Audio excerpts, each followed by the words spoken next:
So this is a story that's created from when Jesus multiplied the loaves and the fish, where Nicodemus' wife, Selena, went to hear Jesus speak. The Galilean sun was a brutal master, baking the grassy hillside. Selena adjusted her heavy blue veil. In Jerusalem, that veil marked her as a woman of high status, but here it only trapped the stifling heat. She was used to cool stone villas and private cisterns. Yet today she stood pressed against the sweaty, dusty shoulders of thousands. Her husband Nicodemus, the priest, had changed weeks ago. He had visited Jesus, the teacher, in the dead of night, like a man searching for hidden gold. He returned looking shattered, yet hopeful, whispering that he needed to be born again. He had found a new beginning, but Selena needed to see this teacher for herself. She had to know why a man as powerful as her husband now felt as humble as a child. She had traveled north with one loyal servant. Along the way, she heard rumors, miracles of sight restored, of the lame leaping, and of the kingdom messages that rattled the religious leaders. Now she found him on a vast green slope. He was a distant figure, but the wind carried his voice across the valley with impossible clarity. It was not a voice that barked commands or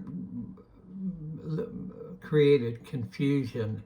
It was peaceful. It was a voice that offered truth through genuine love. Selena felt her stiff shoulders finally relax.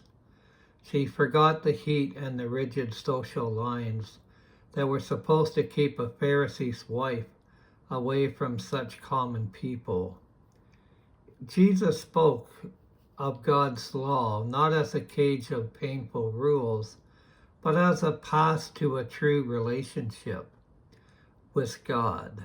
Looking out at the weary, hungry crowd, he didn't see a mob, he saw a desperate family.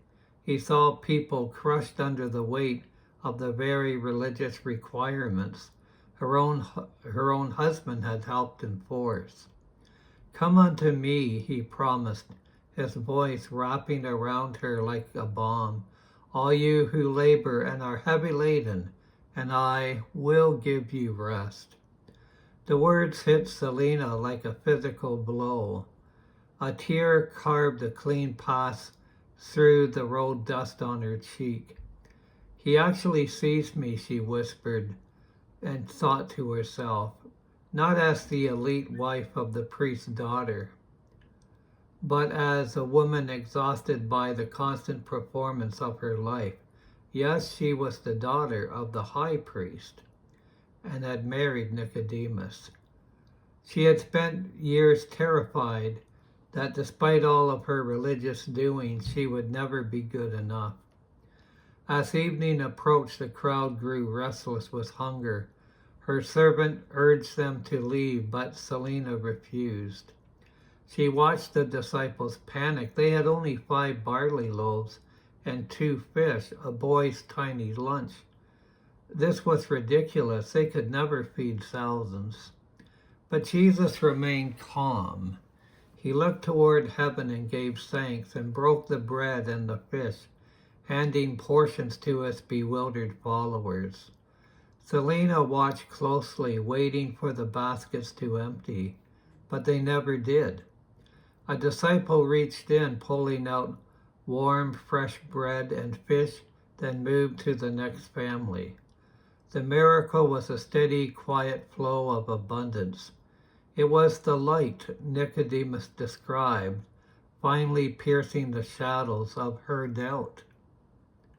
Selena, the ruler's wife, took a piece of barley bread from the hand of the stranger. She took a bite. It was the most delicious thing she had ever ate. It was bread born of grace, not human effort. It was the life he promised, appearing right before her eyes.